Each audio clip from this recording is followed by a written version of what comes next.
오늘의 말씀 요한복음 14장 1절에서 3절, 15절에서 23절 말씀입니다. 너희는 마음에 근심하지 말라. 하나님을 믿으니 또 나를 믿으라. 내 아버지 집에 거할 것이 많도다. 그렇지 않으면 너희에게 일렀으리라. 내가 너희를 위하여 거처를 예비하러 가노니 가서 너희를 위하여 거처를 예비하면 내가 다시 와서 너희를 내게로 영접하여 나 있는 곳에 너희도 있게 하리라. 15절 말씀입니다. 너희가 나를 사랑하면 나의 계명을 지키리라. 내가 아버지께 구하겠으니 그가 또 다른 보혜사를 너희에게 주사 영원토록 너희와 함께 있게 하리니 그는 진리의 영이라. 세상은 능히 그를 받지 못하나니 이는 그를 보지도 못하고 알지도 못함이라. 그러나 너희는 그를 아나니 그는 너희와 함께 거하심이요 또 너희 속에 계시겠음이라. 내가 너희를 고아와 같이 버려두지 아니하고 너희에게로 오리라. 조금 있으면 세상은 다시 나를 보지 못할 것이로되 너희는 나를 보리니 이는 내가 살아있고 너희도 살아있겠음이라. 그날에는 내가 아버지 안에 너희가 내 안에 내가 너희 안에 있는 것을 너희가 알리라. 나의 계명을 지키는 자라야 나를 사랑하는 자니 나를 사랑하는 자는 내 아버지께 사랑을 받을 것이요 나도 그를 사랑하여 그에게 나를 나타내리라. 가룟이 아닌 유다가 이르되 주여 어찌하여 자기를 우리에게는 나타내시고 세상에는 아니하려 하시나이까. 예수께서 대답하여 이르시되 사람이 나를 사랑하면 내 말을 지키리니 내 아버지께서 그를 사랑하실 것이요 우리가 그에게 가서 거처를 그와 함께 하리라. 아멘.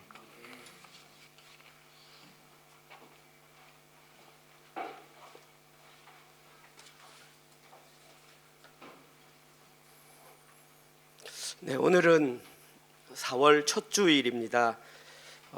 저희들이 지난 목요일까지 레위기 말씀을 묵상하다가 금요일부터 다시 또 1, 2월 달 묵상했던 요한복음 말씀을 묵상하게 되었습니다. 요한복음 말씀을 묵상하면서 여러 가지 참 많은 생각들을 했습니다. 특별히 저희들에게 오늘 말씀을 통해서 새로운 삶의 결단이 있었으면 좋겠습니다. 2022년 3월 17일자 우리 호주 시드니에서 발행하는 하노일보 신문 기사 내용을 제가 간략하게 한번 읽어드리겠습니다.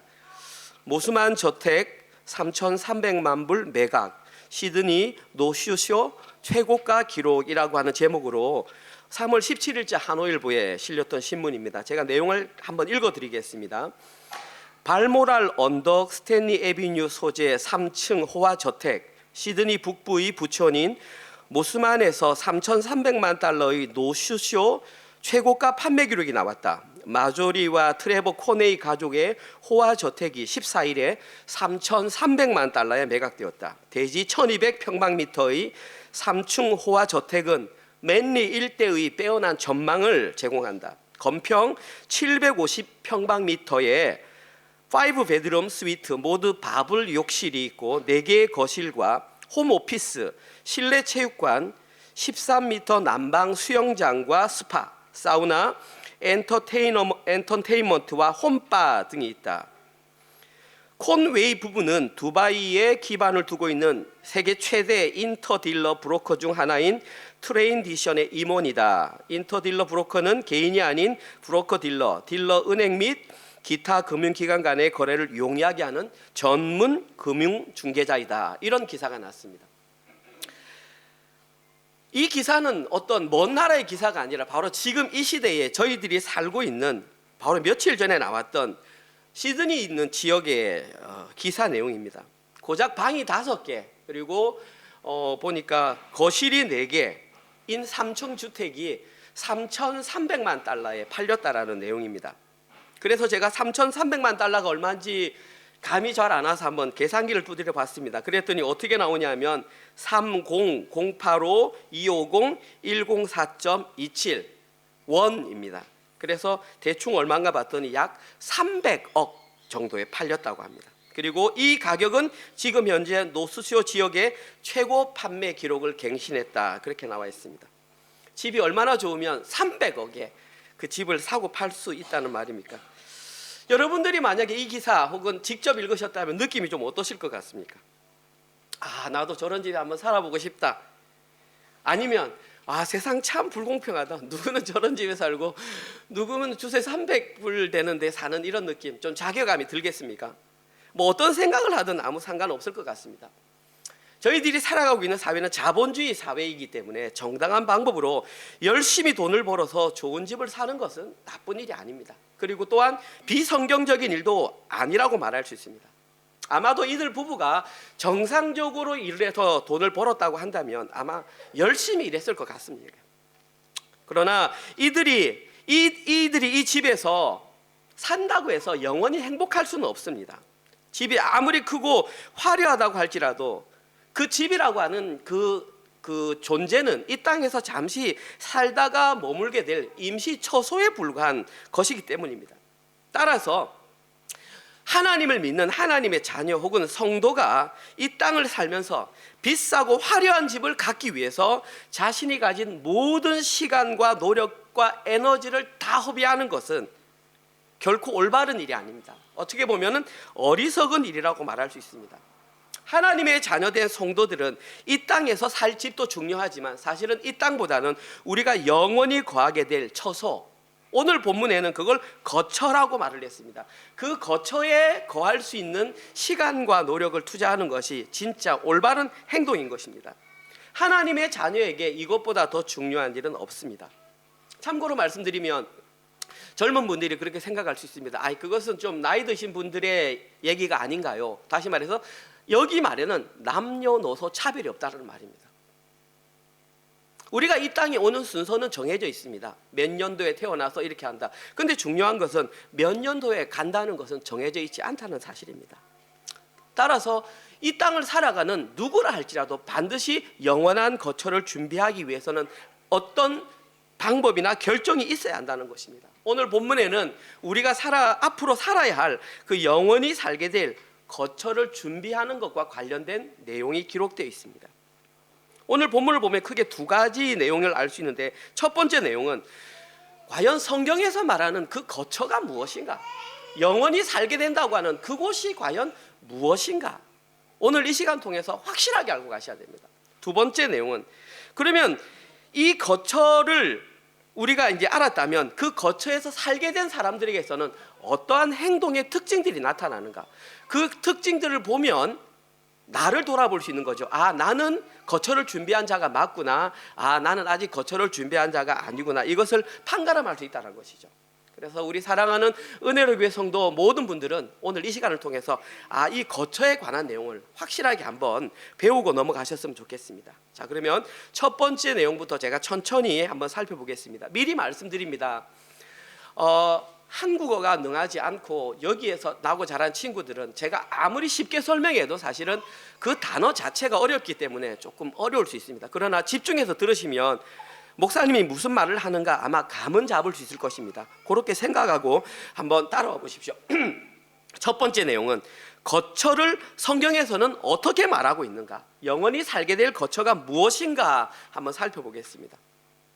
오늘 본문은 저희들이 읽었던 내용은 성경에 기록된 내용 가운데에 그 거처, 하나님 처소에 관한 내용 중에 아마 가장 확실하게 혹은 자세하게 기록된 본문이라고 말할 수 있습니다. 오늘 본문 내용은 요한복음 14장 전체 다를 봐야 됩니다. 그런데 제가 시간 관계상 몇 절만 읽었는데 아마 전체 내용이 다 다루어질 것입니다. 성경학자들은 지금 우리가 볼 그 요한복음 14장을 전문적인 용어로 뭐라고 부르냐면 이렇게 부릅니다. 예수님의 고별 설교라고 부릅니다. 예수님의 고별 설교는 14장, 15장, 16장입니다. 제가 읽고 있는 성경에는 예수님이 말씀하신 것은 빨간 글씨, 일반 것은 검정 글씨 되어 있거든요. 14장, 15장, 16장을 보시면 거의 다 붉은색으로 기록되어 있어요. 무슨 말이냐면 예수님이 직접 하셨다는 말씀이에요. 예수님께서 직접 하시고 이날 저녁에 바로 잡혀서 돌아가셨습니다. 그러니까 바로 돌아가시기 직전에 한 말이기 때문에 사람들은 이것을 유언이라고 합니다. 제자들에게 유언을 남긴 거죠. 자, 우리들도 예수님의 제자라면 오늘 이 본문은 지금 우리에게 예수님께서 유언으로 남기는 겁니다. 유언은 진짜 중요한 내용입니다. 내가 여러 가지 내용 가운데 진짜 이거 하나만은 꼭 들어야 돼라고 하는 그 중요한 내용이 바로 유언으로 기록되어 있습니다. 오늘 본문 2절과 3절을 제가 읽어보겠습니다. 내 아버지 집에 거할 곳이 많도다. 그렇지 않으면 너희에게 일렀으리라. 내가 너희를 위하여 거처를 예비하러 가노니 가서 너희를 위하여 거처를 예비하면 내가 다시 와서 너희를 내게로 영접하여 나 있는 곳에 너희도 있게 하리라 되어 있습니다. 이 방금 읽었던 2절과 3절에서 가장 먼저 봐야 할 단어는 2절 초반부에 나와 있는 내 아버지의 집입니다. 여기에 나오는 내 아버지의 집이 뭐냐? 그 단어 그대로 보면 여기서 말하는 내 아버지는 하나님이기 때문에 하나님이 거하시는 집, 하나님이 살고 계신 곳, 우리는 그걸 편하게 뭐라고 하냐면 하나님 나라, 두 글자로는 천국이라고 말을 합니다. 그리고 오늘 본문에서 예수님께서는 뭐라고 말하냐면 바로 뒤에 보십시오. 내 아버지 집에는 거할 곳이 많다라고 하셨습니다. 내 아버지 집에는 거할 곳이 많다. 여기에 말하는 거할 곳이라고 하는 단어는 제가 원어를 찾아보니까 머무름, 체제함, 거주지, 거처 이런 뜻입니다. 제가 방금 네 가지를 단어를 말씀드렸는데 이 네 가지 단어의 공통점이 뭐냐면 다 장소와 관련되어 있다는 것입니다. 그러니까 지금 하나님께서 예수님께서는 하나님 나라에 거할 곳에 장소가 있다 지금 그렇게 말씀하셨습니다. 자, 그러니까 우리가 이 장소로 인해서 저희들이 하나님 나라가 어디냐, 천국이 어디냐 말할 때는 자동적으로 무엇을 떠올리냐면 장소를 떠올립니다. 그래서 하나님 나라 천국 그러면 어딘가에 있을, 나는 모르지만 어딘가에 있을 장소를 떠올린다는 말입니다.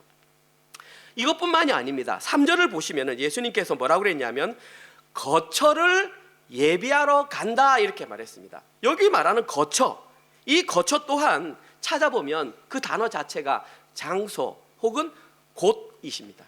쉽게 영어로 말씀드리면 a place입니다.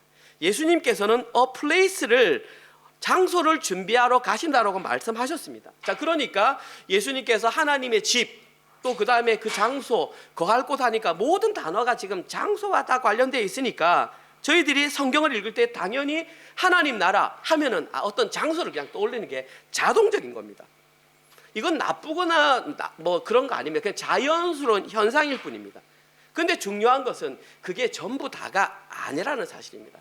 여기까지만 알면 그냥 표면적으로 아는 겁니다. 근데 오늘 예수님께서 하신 말씀 구절을 보면 뭔가 조금 말이 안 맞는 부분이 있습니다. 잘 보십시오. 한 가지 의문점이 뭐냐 하면 예수님께서 먼저 하셨던 말씀이 아버지 집에는 거할 곳이 많다 그랬습니다. 그리고 두 번째 말한 게 뭐냐 하면 너희들을 위하여 거처를 예비하러 간다. 이상하지 않습니까? 하나님 집에는 거할 곳이 많으면 예수님께서 거처를 예비하러 갈 필요가 있습니까? 없습니까? 당연히 없죠. 이해가 안 되십니까? 한글입니다. 한글. 보십시오. 아버지 집에 거할 곳이 많다. 그러면 그냥 가면 돼. 그런데 예수님은 내가 지금 거처를 준비하러 간다. 반대로 생각하면 예수님이 하나님께서 그 거할 집이 없어야 예수님께서 부족하기 때문에 그 집을 지으러 간다는 말입니다. 다시 말해서 지금 예수님이 하신 말씀에는 논리적으로 지금 모순이 발생한다는 사실입니다. 이 부분에서 저희들은 한 가지 팁을 발견해야 됩니다. 예수님께서 이렇게 말씀하시는 것은 그게 장소의 개념이 아닐 수 있겠구나라고 하는 하나의 팁을 발견해야 되는 것입니다. 지금 예수님께서는 돌아가실 때가 돼가지고 막 헷갈리게 이렇게 저렇게 말하는 게 아니라 장소의 개념으로만 언급하지 않았던 것을 우리가 지금 깨달아야 한다는 사실입니다. 지금 하나님 나라의 개념이 장소적 개념이 아니라 또 다른 개념으로 존재한다는 사실을 파악해야 됩니다. 일단 첫 번째, 이미 여러분이 알고 계신 내용, 하나님 나라라 그랬습니다. 나라의 기본은 뭡니까?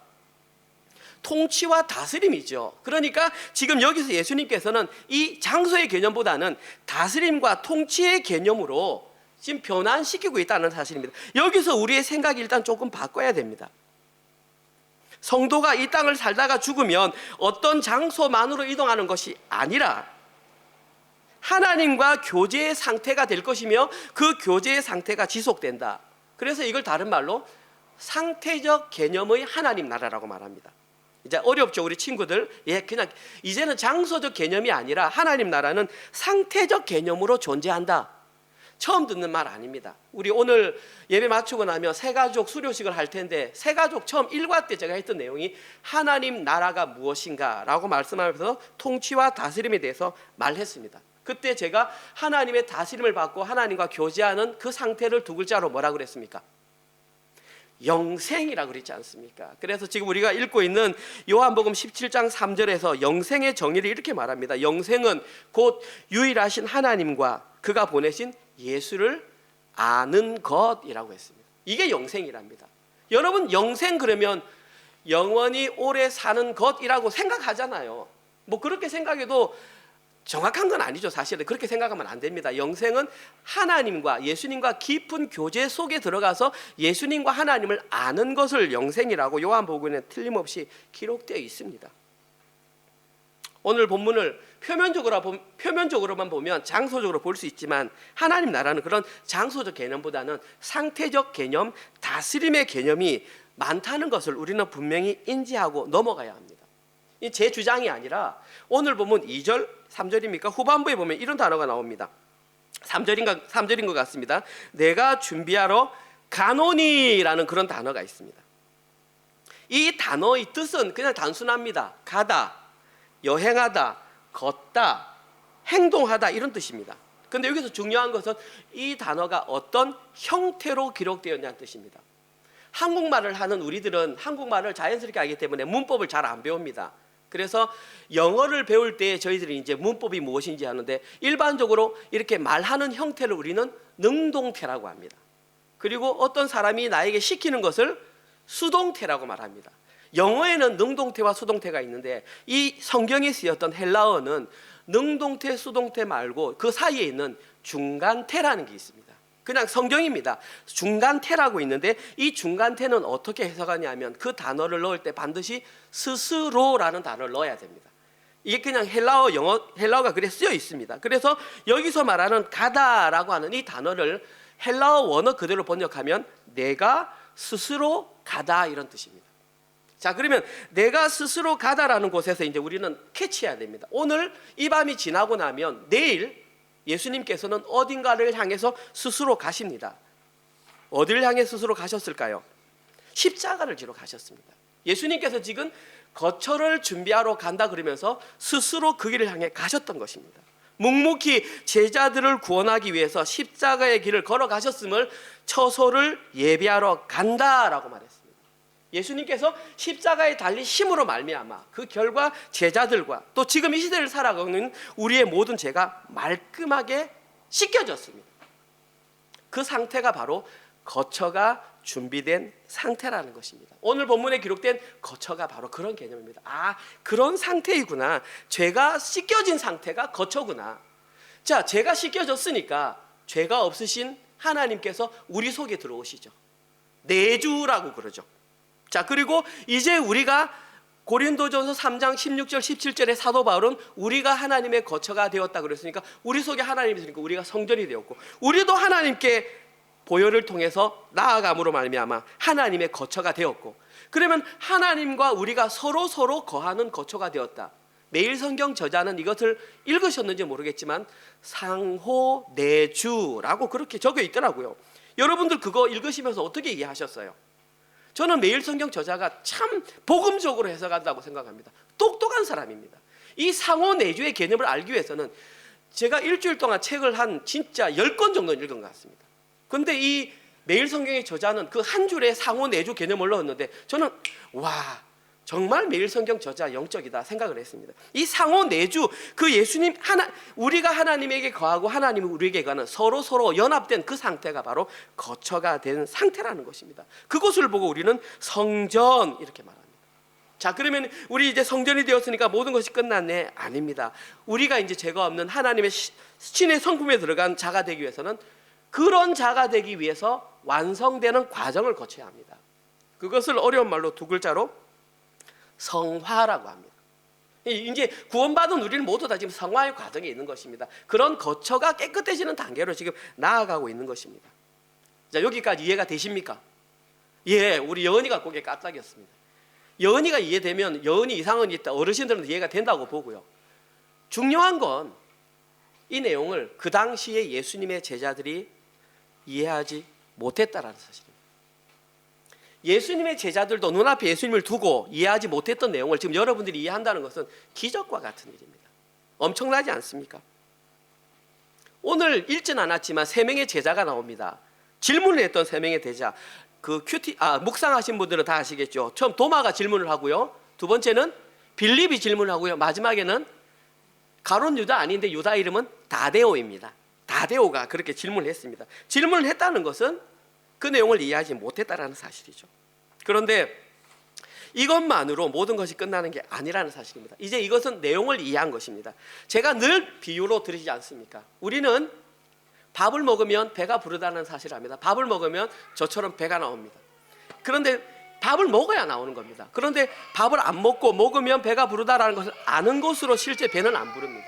지금 이 내용이 뭐냐 하면 밥을 먹으면 배가 부르다라는 것까지 안 겁니다. 그것도 대단한 거죠. 그런데 실제로 손을 떠서 밥을 안 먹으면 배는 안 부릅니다. 이게 지금 절반 왔다는 얘기입니다. 이걸 알았기 때문에 이제 나는 구원받아서 그렇게 생각하면 안 된다는 사실입니다. 지금 교회 안에는 그런 사람들이 너무나 많습니다.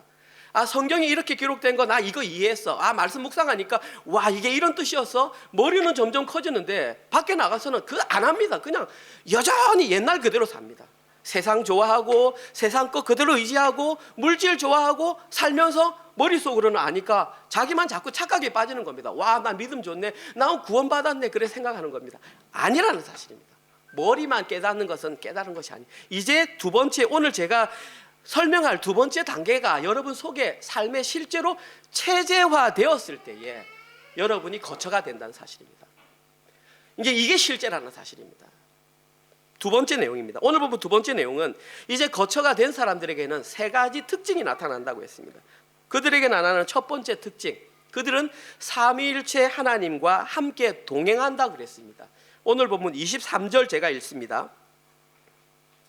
예수께서 대답하여 이르시되 사람이 나를 사랑하면 내 말을 지키리니 내 아버지께서 그를 사랑하실 것이요 우리가 그에게 가서 거처를 그와 함께 하리라.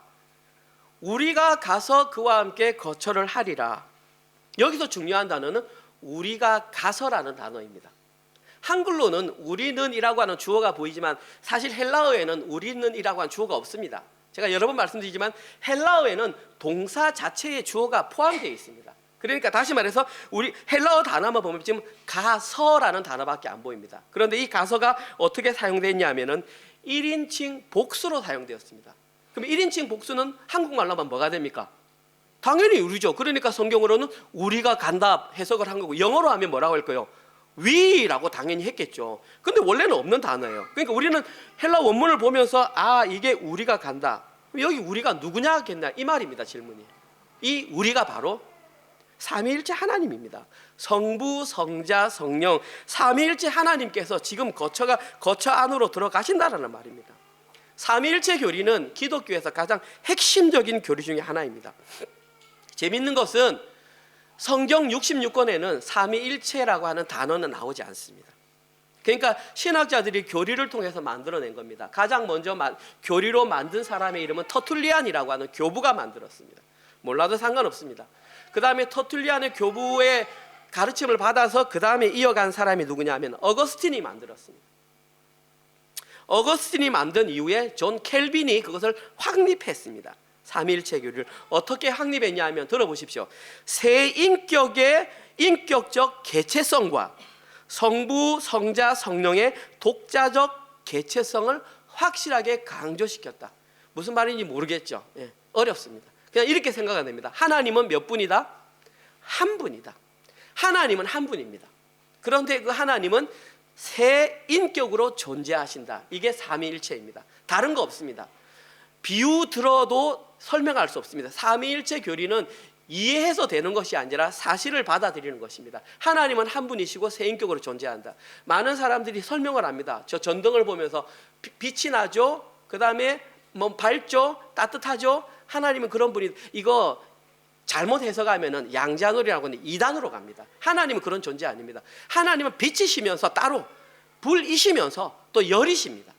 이건 이해할 수 없는 내용이기 때문에 우리가 받아듣고 믿어야 될 상황입니다. 아무튼 그 삼위일체 하나님께서 그 사람과 동행하는 그 사람이 바로 거처가 된 참으로 기이한 현상이 발생한다는 것입니다. 그리고 이것이 가능했던 이유는 아까 예수님께서 거처를 마련하셨기 때문입니다. 우리의 능력이나 노력이 아니라 예수님께서 마련의 십자가에서 보혈로 돌아가셨기 때문에 이것이 가능했다라는 사실입니다. 자, 그러니까 이제 이런 사람들이 나옵니다. 아, 이제 거처가 마련되었으니까 우리는 구원받았네, 아무렇게나 살아도 되겠네. 아니라는 사실입니다. 그게 무율법주의입니다. 성경은 그렇게 말하고 있지 않습니다. 상태적인 면에서는 구원을 받았지만 행동적인 면에서는 아직 죄를 짓는 죄인에 불과한 것입니다. 구원받았다고 여겨주신다. 그걸 전가의 교리라고 합니다. 따라서 삼위일체가 함께 거하시는 거처가 된 자들은 매일매일의 삶을 통해서 자기 것을 보호하고 거룩을 위해서 살아야 하는 것입니다. 한번 볼까요? 골로새서 3장 5절입니다. 그러므로 땅에 있는 지체를 죽이라. 너희들이 거처가 되었다면 땅에 있는 그것을 이제 죽여야 한다. 그게 뭐냐 하면 음란과 부정과, 이제 부정하면 레위기서 보니까 공부하신 분들 알 거예요. 정함과 부정, 그 부정입니다. 사욕과 악한 정욕과 탐심이니 탐심은 우상 숭배니라. 그러니까 삼위일체 하나님과 동행하는 사람에게서는 이제 그런 세상의 것들이 사라져야 하는 것이 정상이다. 그래서 반드시 땅의 지체를 죽이며 살아야 한다. 이것이 첫 번째 특징입니다. 여러분들이 하나님의 거처가 되었다면 나는 과연 땅의 것을 그렇게 여기며 사는지를 보시면 됩니다. 두 번째 특징입니다. 두 번째 특징은 거처가 된 자들에게서는 예수님을 사랑하고 예수님의 말과 계명을 지킨다고 했습니다. 흩어져 있지만 임집사님 찾으실 수 있게 모르겠습니다. 먼저 15절에 나와 있고 21절에 나와 있고 23절에 나와 있습니다. 15절, 너희가 나를 사랑하면 나의 계명을 지키리라. 예수님이 하신 말씀입니다. 21절, 나의 계명을 지키는 자라야 나를 사랑하는 자니 나를 사랑하는 자는 내 아버지께 사랑을 받을 것이요 나도 그를 사랑하여 그에게 나를 나타내리라. 아까 읽었던 23절 앞부분입니다. 예수께서 대답하여 이르시되 사람이 나를 사랑하면 내 말을 지키리니. 제가 세 구절 읽어드렸습니다. 공통점이 뭐냐 하면 하나 나오죠. 예수님을 사랑하면 계명을 지키든지 예수님의 말을 지킨다는 것이 하나님의 거처가 된 사람에게 나타난 두 번째 특징. 당신이 예수님을 사랑한다면 예수님의 계명을 지키는 것이 삶으로 나와야 된다는 것입니다. 그럼 여기서 이제 질문이 생기죠. 그럼 예수님의 계명이 뭔가요? 바로 앞에 우리가 지난달에 묵상할 때 마지막으로 했던 부분입니다. 요한복음 13장 34절에서 35절에서 예수님이 말씀하신 계명이 뭔지를 이렇게 말씀하셨습니다. 새 계명을 너희에게 주노니 서로 사랑하라. 내가 너희를 사랑한 것 같이 너희도 서로 사랑하라. 너희가 서로 사랑하면 이로써 모든 사람이 너희가 내 제자인 줄 알리라. 새 계명이 이렇게 예수님께서 말씀하셨습니다. 이제 성경을 읽으신 분들은 질문합니다. 목사님, 예수님께서 새 계명이라고 했는데 이미 구약에 서로 사랑하라는 내용이 나오지 않나요? 그런데 왜 새 계명이라고 하셨죠? 라고 질문이 나와야 됩니다. 왜냐하면 레위기서 말씀을 묵상했기 때문에. 레위기서 19장 18절입니다. 레위기서 19장 18절, 원수를 갚지 말며 동포를 원망하지 말며 내 이웃 사랑하기를 내 자신과 같이 사랑하라. 나는 여호와니라. 틀림없이 지금 구약이고요. 레위기에서 내 이웃을 내 몸과 같이 사랑하라 구약에 나왔고, 예수님께서도 지금 사랑하라 라고 지금 똑같이 말씀하셨는데 왜 새 계명이라고 말씀하셨을까요? 발견하셨습니까? 확실한 차이가 있습니다. 구약에서 말한 내용과 지금 예수님이 말한 내용은 확실한 차이가 있습니다. 뭐가 차이가 있냐면 비교 대상이 다릅니다. 구약에서는 뭐라고 했냐면 네 자신과 같이 사랑하라고 그랬습니다. 예수님께서 뭐라고 그랬냐면 내가 너희를 사랑하는 것이 사랑하라고 그랬습니다. 예수님께서 말씀하신 것은 예수님이 제자들을 위해서 지금 십자가를 지고 죽음을 드러내는 그 정도까지 사랑하라는 것입니다. 새로운 차원의 사랑입니다. 그래서 예수님께서는 자기의 목숨을 바치는 그 사랑까지, 죽을 정도의 사랑까지 하라고 하셨기 때문에 지금 새 계명이라고 했습니다. 너희들이 하나님의 초소가 맞다면 그런 정도로 사랑할 수 있겠니? 이 땅을 살아가면서 자기의 삶을 통해서 그런 사랑을 하는 사람이 과연 몇이나 되겠습니까? 이 말씀 그 자체로 이해하면 정말 거처가 준비된 사람은 아마 이 세상에 아무도 존재하지 않을 것입니다. 그래서 예수님께서 해답으로 주신 것이 바로 세 번째 특징입니다. 거처가 된 자들에게 나타나는 세 번째 현상은 그의 삶을 통해서 보혜사이신 성령님을 알아본다라는 사실입니다. 이게 세 번째 특징입니다. 이제 거처가 된 사람은 아직 죄인이기 때문에 완벽하게 목숨을 버려서 새 계명으로 사랑할 수 없습니다. 그래서 예수님께서 주셨던 것이 내가 올라가면 보혜사 성령을 주겠다. 근데 재미있는 것은 세상은 못 알아본다. 너희들 성령 알아보니 그러면 됐어 라고 말씀하십니다. 오늘 본문 16절 17절입니다. 내가 아버지께 구하겠으니 그가 또 다른 보혜사, 이 말은 예수님께서 이미 보혜사였다는 사실입니다. 그리고 또 다른 보혜사 성령님을 너희에게 주사 영원토록 너희와 함께 있게 하리니 그는 진리의 영이라. 세상은 능히 그를 받지 못하나니 이는 그를 보지도 못하고 눈에 안 보이니까 알지도 못함이라. 그러나 너희는 그를 아나니 그는 너희와 함께 거하심이요 또 너희 속에 계심이니라. 우리는 그를 알 뿐만 아니라 지금 우리 속에 계시대요. 그래서 여러분 속에서 가끔 가다가 희생하고 선한 일이 나오는 것은 여러분이 하신 게 아니라 여러분 속에 계신 성령님이 하신 거죠. 그러니까 우리는 자랑할 수가 없으니까 그 누구도 교만할 수 없습니다. 여기에서 기록된 이 보혜사라고 하는 그 단어 뜻은 돕는 자, 중재자, 위로자, 변호자라는 뜻입니다. 근데 보혜사, 한글말로 그대로 번역하면 이런 뜻입니다. 은혜를 지키시고 보호하고 도우시는 스승님이 보혜사입니다. 예수님도 보혜사이셨습니다. 그리고 또 다른 보혜사이신 성령님이 오셨습니다. 지금 예수님께서는 하나님의 거처가 된 자들에게 보혜사 성령님이 오시면 알아보고 그 속에 거한다고 했습니다. 아까도 말씀드렸지만 세상은 성령님이 있는 존재도 모르고 당연히 못 알아본다는 것입니다. 자, 여러분들은 알아보십니까? 동일한 시대 2022년을 살아가고 있습니다. 어떤 사람은 3,400만 불짜리 집을 사고 팔고 하는 시대에 살고 있고 어떤 사람은 지금 주세 200불도 되지 않는 이곳에 모여 있는 사람들도 있습니다. 자, 근데 이 중에 어떤 사람은 성령님을 알아보고 그 속에 모시고 어떤 사람은 보지도 못하고 알지도 못한다라고 말을 했습니다. 누가 과연 거처가 준비된 자들일까요? 성령님을 가장 먼저 알아보았던 사람은 바로 예수님의 제자들입니다.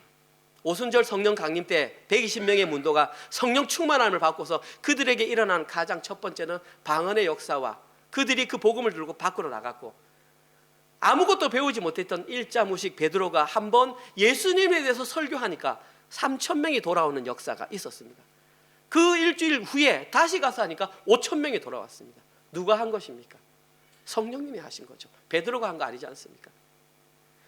이 자리를 메꾸는 것은 제가 하는 것도 아니고 여러분이 하는 것도 아니고 성령님이 하시는 것입니다. 그럼 여러분들이 해야 될 것이 무엇이? 내 속에 성령님이 계신지를 점검해 보시는 것이 우리가 가장 먼저 해야 될 일이라는 사실입니다. 방금 말씀드렸던 세 가지 특징이 나에게서 나타나고 있는지 날마다 점검해 보셔야 됩니다. 그것을 네 글자로 신앙생활이라고 합니다. 그거 외에 여기 와서 봉사하고 뭐 하고 이런 것들을 우리는 종교행위라고 합니다. 종교행위로는 구원받지 못합니다. 신앙생활로 구원받습니다. 바빠서 교회 못 나와서 상관없습니다.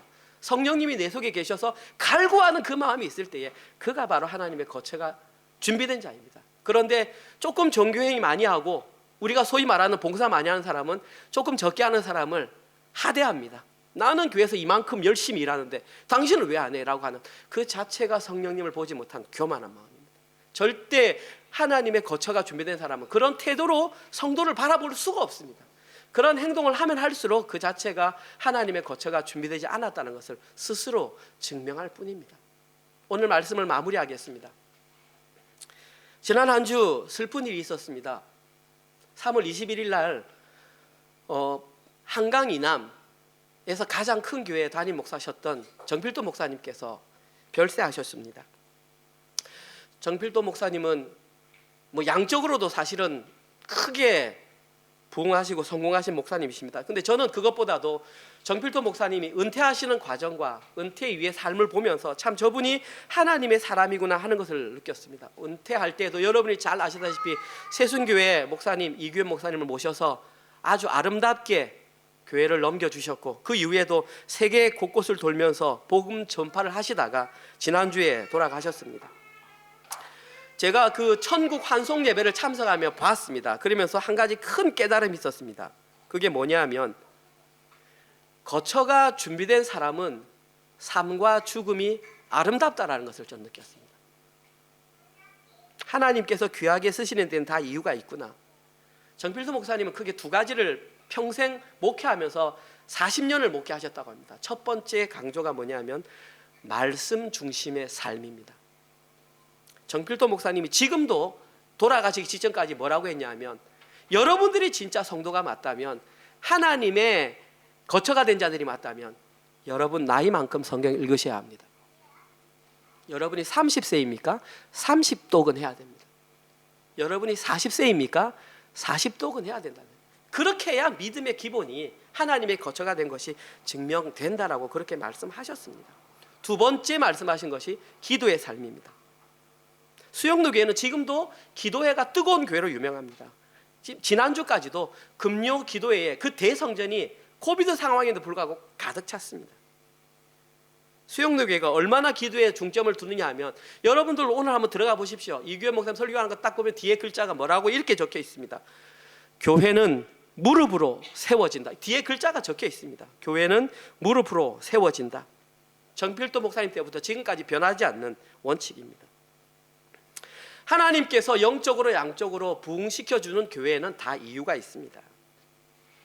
저도 저희 은혜로 교회가 이런 교회가 되길 소망합니다. 아멘 안 하시는군요. 저만 소망하겠습니다. 예, 진짜 저만 소망하겠습니다. 두 가지를 제가 계속 내세웁니다. 첫 번째, 말씀 중심.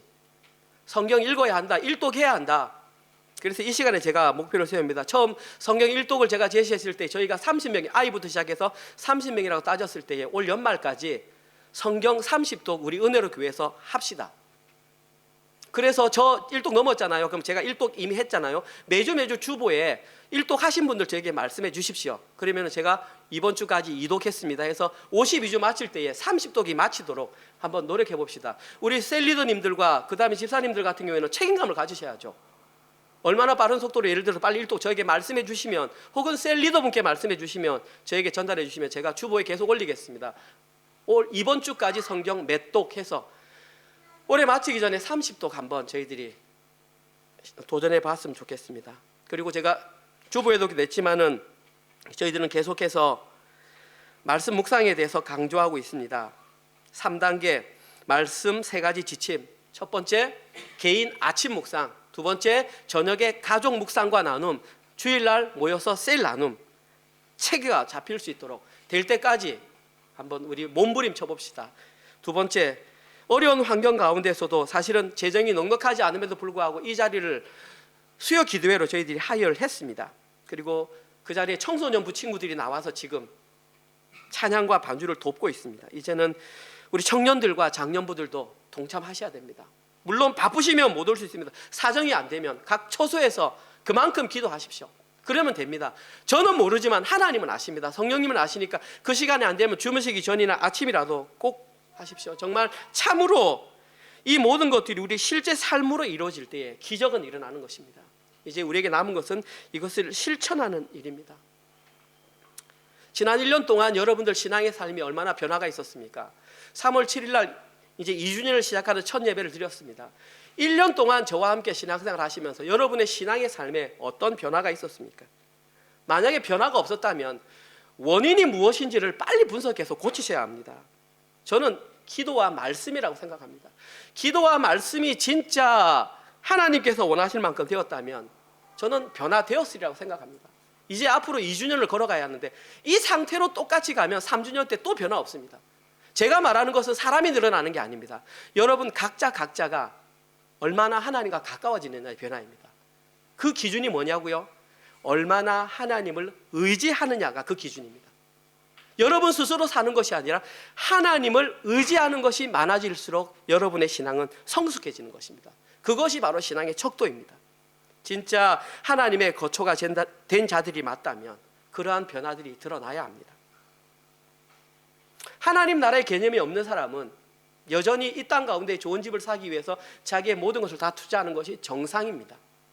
그런데 스스로 말할 때에는 하나님의 거처가 된 자, 성도라고 말을 하면서 실제 삶에서 그게 드러나지 않는다면 둘 중에 하나입니다.